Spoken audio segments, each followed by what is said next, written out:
We assess that between early to mid-October, North Korea moved at least 3,000 soldiers into eastern Russia.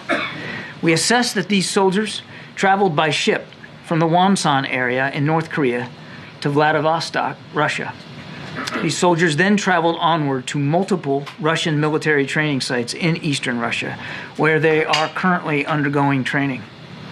We do not yet know whether these soldiers will enter into combat alongside the Russian military, but this is certainly a highly concerning probability. After completing training, these soldiers could travel to Western Russia and then engage in combat against the Ukrainian military. We have briefed the Ukrainian government on our understanding of this situation, and we're certainly consulting closely with other allies, partners, and countries in the region on the implications of such a dramatic move and on how we might respond. I expect to have more to share on all of that in the coming days. For the time being, we will continue to monitor this situation closely. But let's be clear. If North Korean soldiers do enter into combat, this development would demonstrate Russia's growing desperation in its war against Ukraine.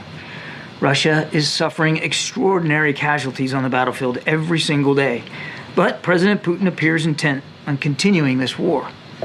If Russia is indeed forced to turn to North Korea for manpower, this would be a sign of weakness, not strength, on the part of the Kremlin.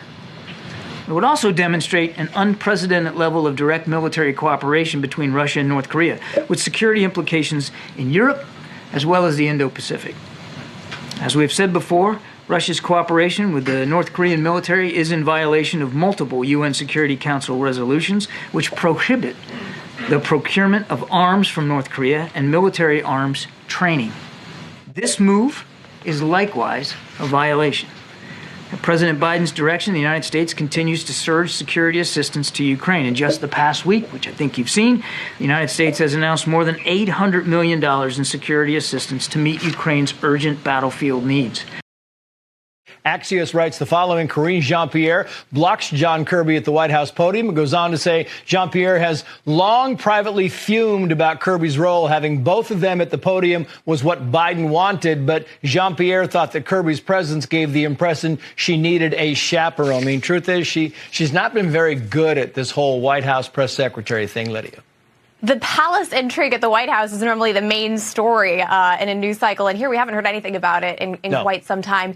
You know, I think both of them are very eager to get as much limelight as they can before Biden steps away from the White House.